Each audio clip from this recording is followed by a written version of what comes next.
Just sitting here, I'm proud of what I've done for Canada.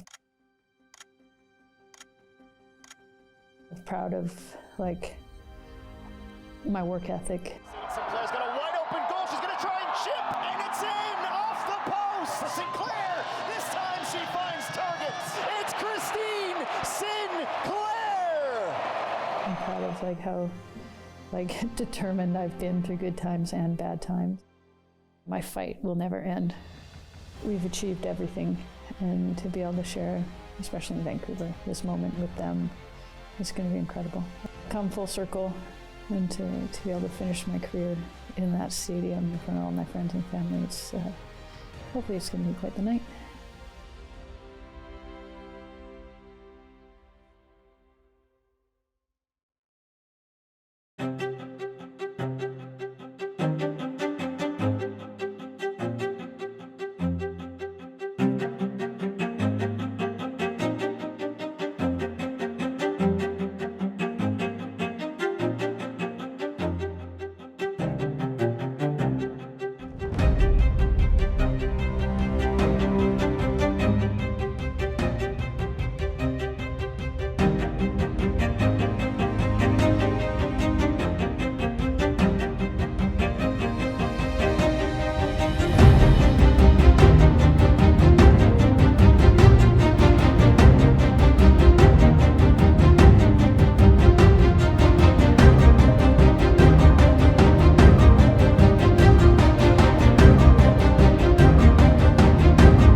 I guess I'll just start by asking you how you're finding the goodbye and this week so far.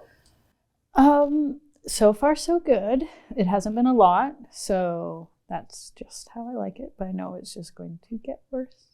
But I appreciate it, but it's just not my thing. Why now, I guess, is the big question. Why did you decide this was the right time to step away? Yeah, I think after Tokyo, I knew deep down in my heart,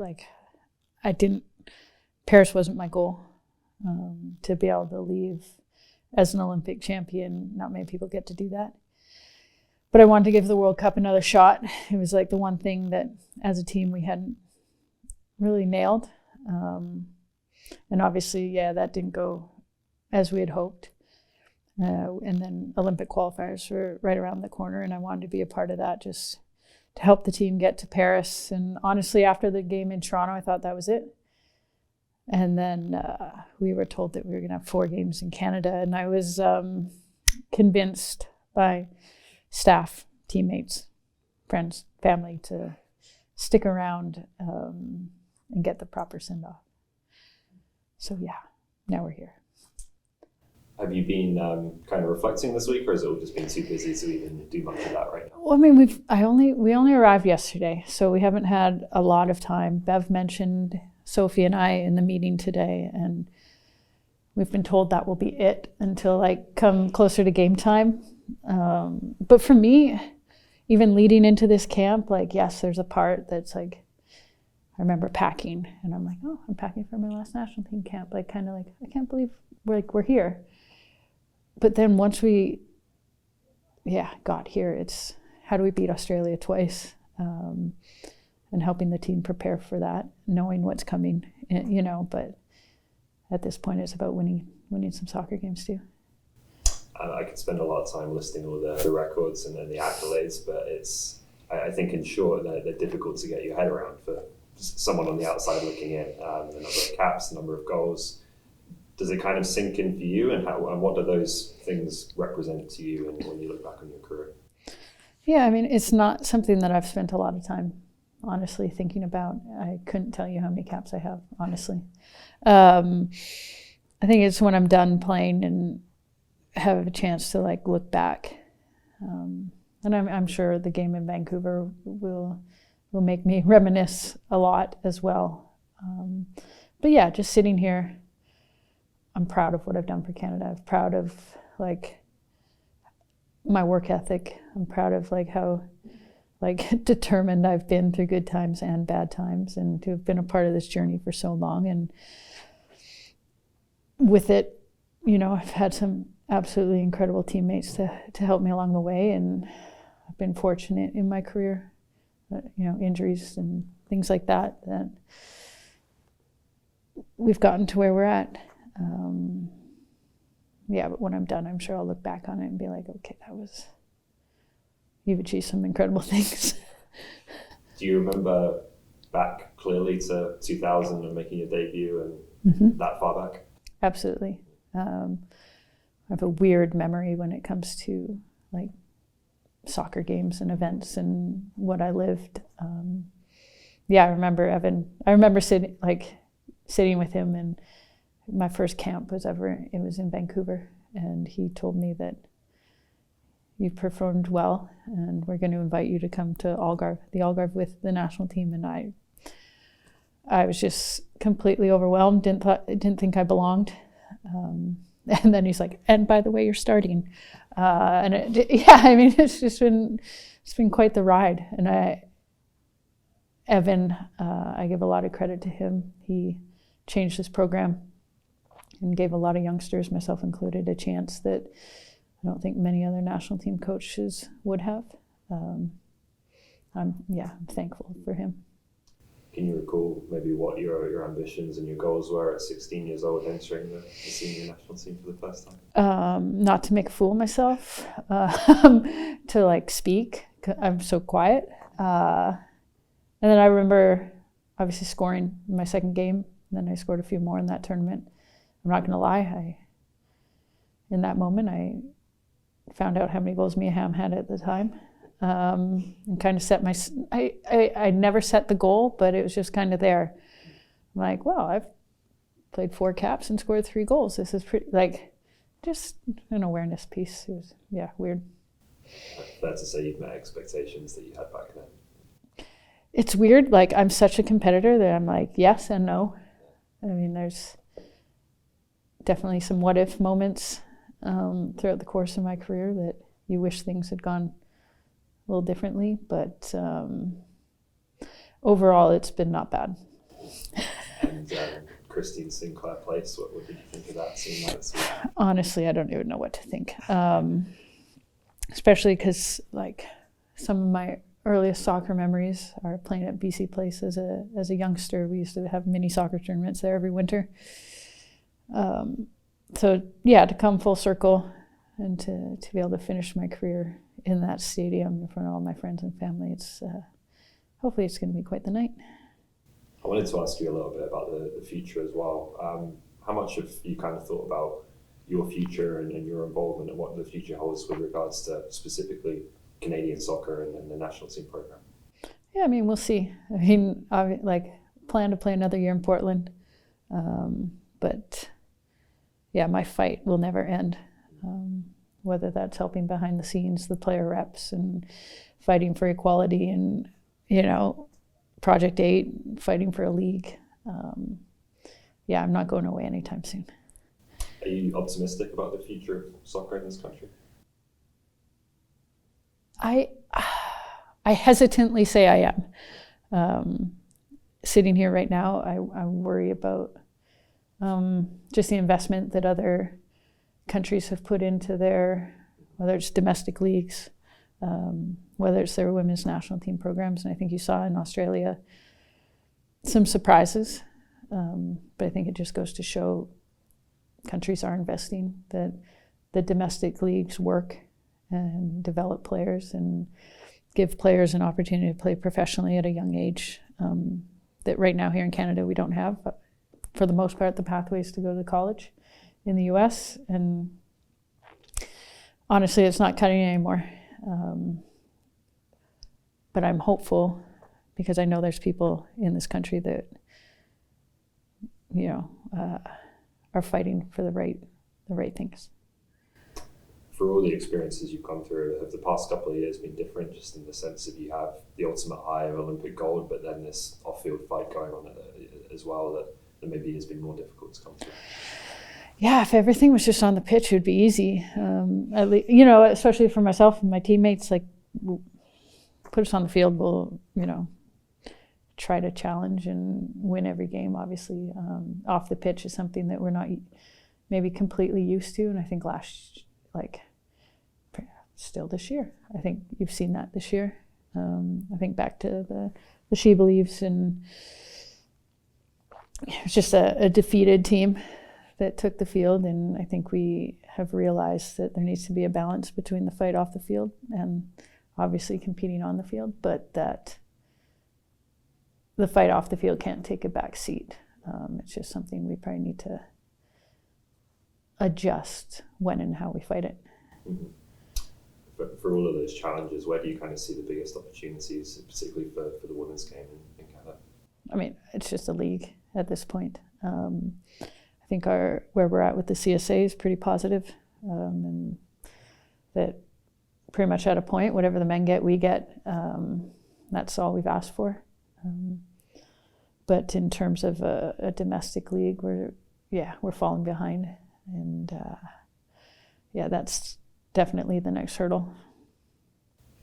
What are maybe on the other side of the coin the biggest concerns you have, or the things that you'd still like to see maybe addressed a bit quicker than is happening right now? No, I mean, a league doesn't form overnight, and you know the work that Dee's been putting in. Bless her, it's a lot and overwhelming, and she's determined, but it takes time. I mean, I've lived through, you know, leagues in the U.S. being built and folding, so it has to be done right. And I trust Dee that, you know, she will build something sustainable. But yeah, it just takes time. Turning back to the games this week, what's it been like to share this moment with Erin and Sophie coming into the camp as well? Yeah, well, Erin's not here yet. And then, Soph is back in camp with her two pups, which is just the best. I mean, they're two of my best friends, and to be able to share this moment with them. I mean, Soph, I've literally known forever, and Erin, I mean, we started in the U19s together, her with her crazy mohawk. Yes, and we've achieved everything, and to be able to share, especially in Vancouver, this moment with them, it's going to be incredible. I wouldn't want to do it with two other people. There'll be a few stories maybe told about the past the next few days. There's always like reminiscing going around, because like the youngsters on the team can't believe some of the stuff we had to live through. But I'm sure after the game in Vancouver, once we've all had a couple glasses of wine, someone should be in there filming. I'm just saying.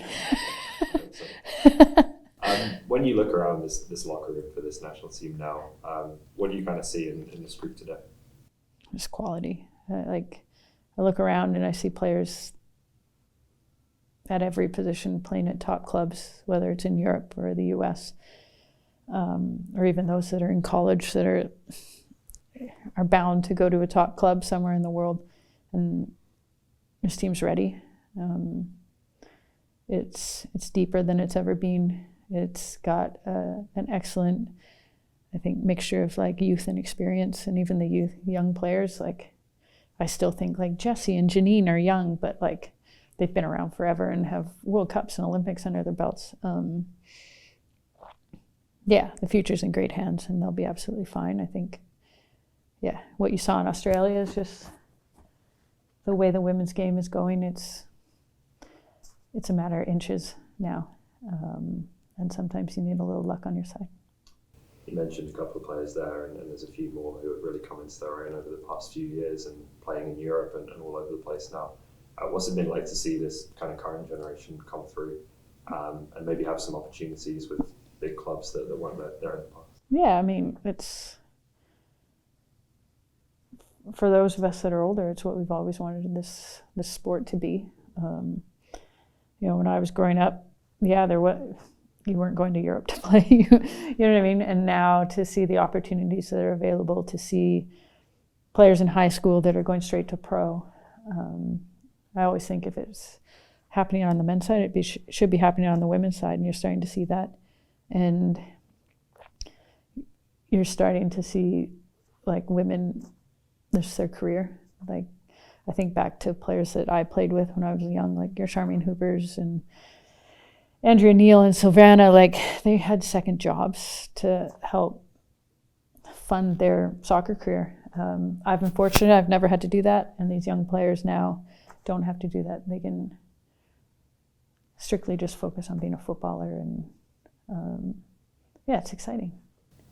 If you can narrow it down to one thing, which it will be a challenge, what will you take most pride in when you walk away from this team, do you think? Easy. The connections I've made. I mean, this team, since the day I stepped on the plane and going to the Algarve, the culture on this team has always been like top class. And I've made some of my best friends on this team, and those connections will last well beyond all of us playing soccer. And I don't know how many national teams can truly say that. I think a lot say it. But yeah, I know some of these players will be my best friends for life. What do you think it is about Canada that has brought that out and that togetherness? Honestly, I think we're just like kind people, and work hard, have similar values, are willing to fight. And then you spend enough time around these people, like you're bound to become.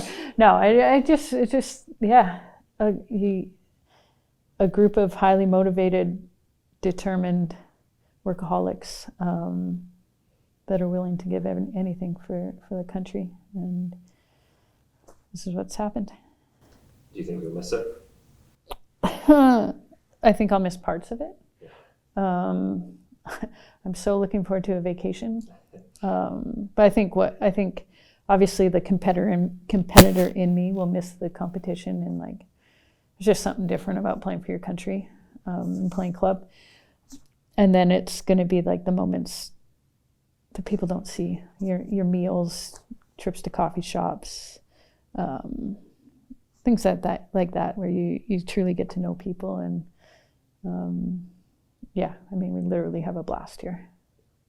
You mentioned vacation. Is there any other ways you're thinking of filling the international breaks and spending some free time? Oh, vacation. And hopefully spending some more time with my nieces.